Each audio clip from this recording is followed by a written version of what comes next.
Question number 3 देखते हैं exercise 1.5 का। Recall pi is defined as the ratio of circumference say C of a circle to its diameter say D, that is pi is equal to C by T।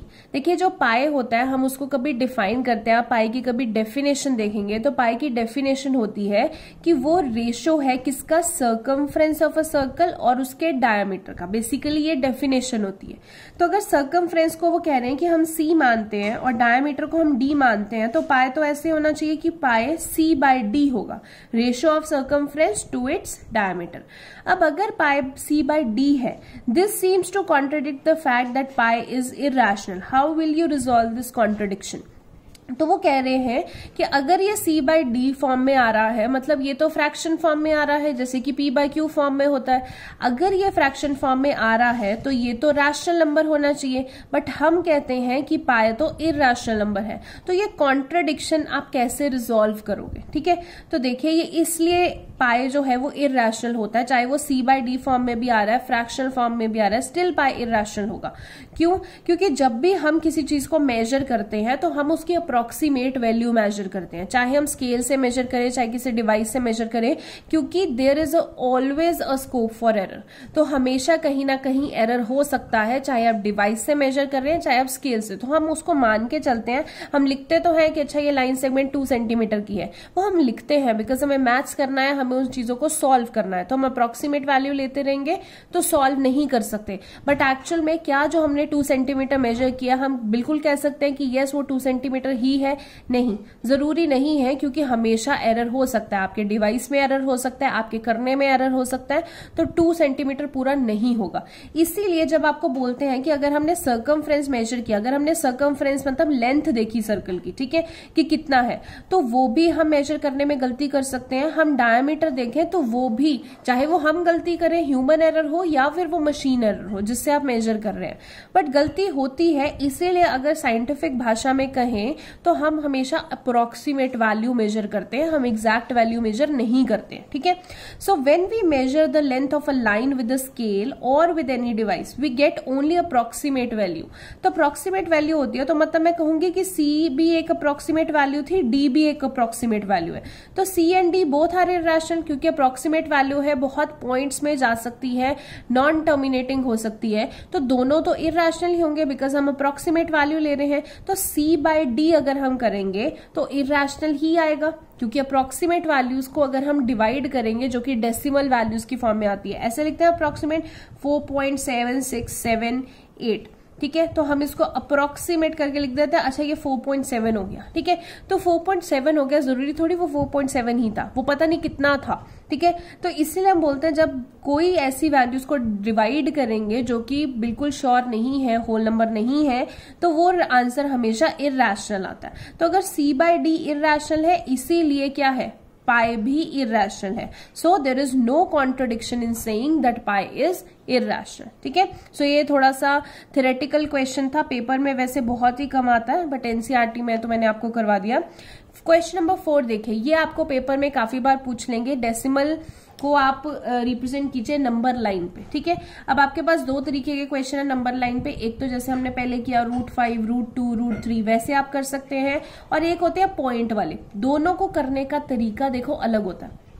अगर मैं ये point वाले देखूं √4, जैसे आपको √9.3 आपको रिप्रेजेंट करना है नंबर लाइन पे, तो इनका तरीका अलग है, बट ये ज्यादा आसान है बिकॉज एक ही तरीके से आपको खुद कुछ नहीं सोचना कि कैसे उनको स्प्लिट करें, बिकॉज √5 आपको सोचना पड़ता है कि कैसे स्प्लिट करें। √17 आ गया तो सोचना पड़ेगा कैसे स्प्लिट करें, कौन सा परपेंडिकुलर कौन सा बेस। बट ये डेसिमल वाले थोड़े आसान होते हैं, इनका एक ही मेथड है, आपने हर क्वेश्चन में वही करना है, चाहे कुछ भी आपको डेसिमल दिया हो।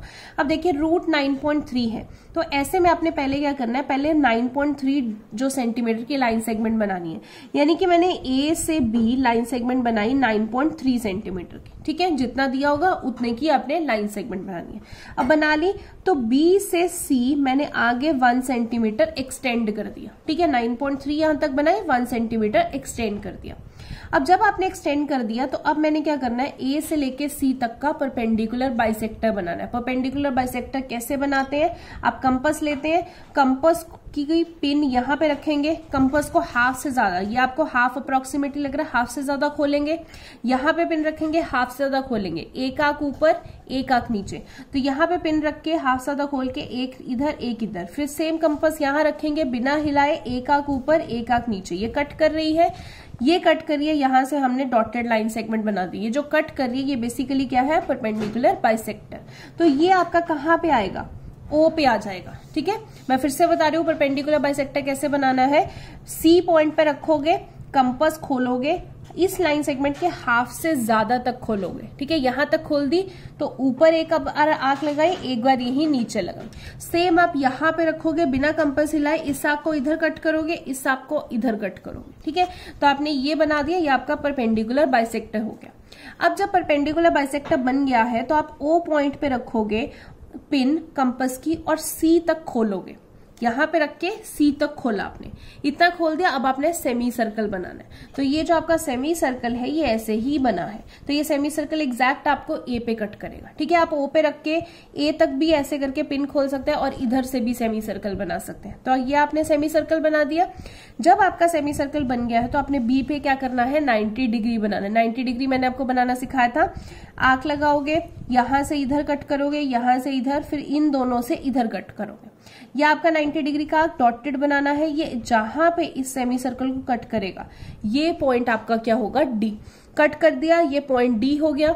अब आपने क्या करना है, कंपास की पिन यहां तक रखनी है, इतना खोलना है कंपास को। ठीक है, पिन बी पे रखोगे, डी तक लेके जाओगे, खोलोगे और फिर आपने ऐसे आंख लगानी है डॉटेड। तो ये आपकी डॉटेड आंख लगेगी।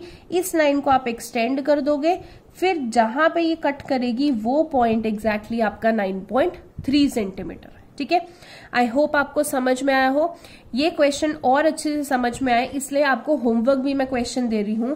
आपने 7.8 सेंटीमीटर अंडर रूट 7.8 इसका आपने नंबर लाइन पे इसको आपने रिप्रेजेंट करना है, रूट 7.8 को। ठीक है, ये आप होमवर्क ट्राई करोगे, आपको और अच्छे से समझ में आ जाएगा जब आप खुद करो। ठीक है, क्वेश्चन नंबर 5 देखते हैं।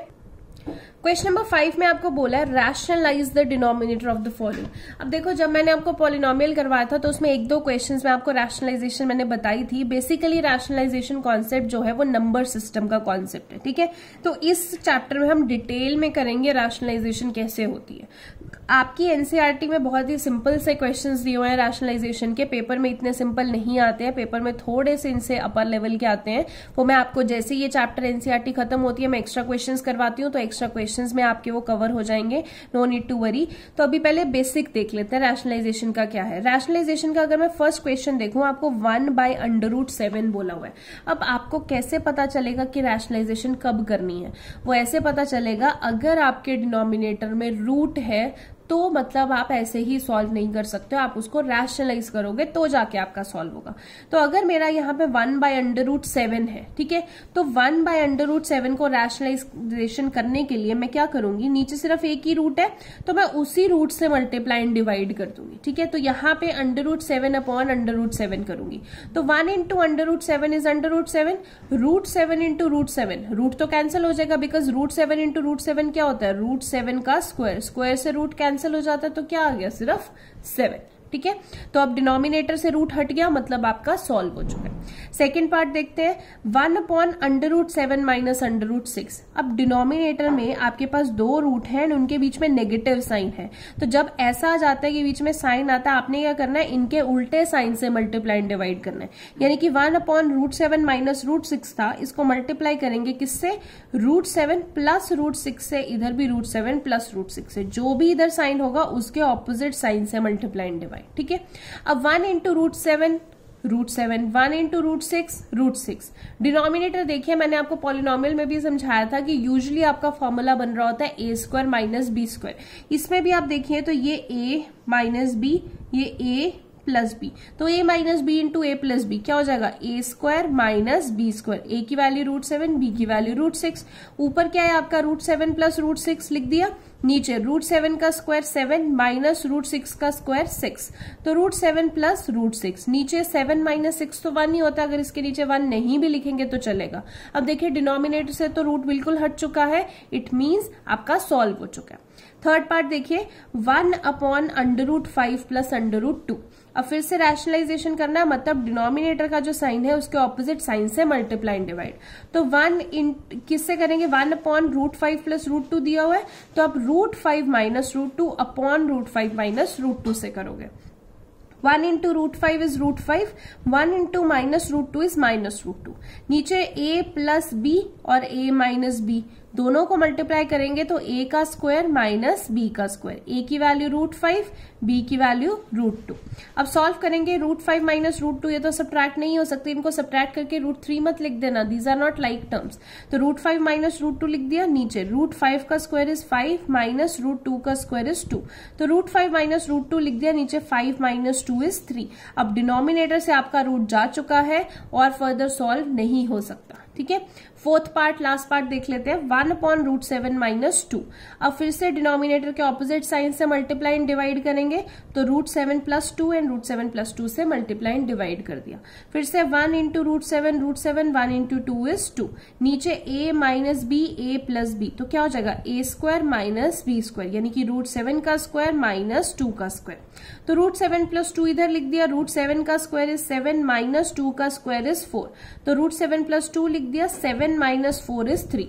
फिर से डिनोमिनेटर से रूट जा चुका है, इट मींस आपका सॉल्व हो चुका है, ठीक है। इस लेक्चर में इतना ही स्टूडेंट्स। नेक्स्ट लेक्चर में हम एक्सरसाइज 1.6 स्टार्ट करेंगे। रैशनलाइजेशन या नंबर लाइन या किसी भी चीज में कोई डाउट हो प्लीज मेरे को फॉरवर्ड कर दीजिए। Thank you so much.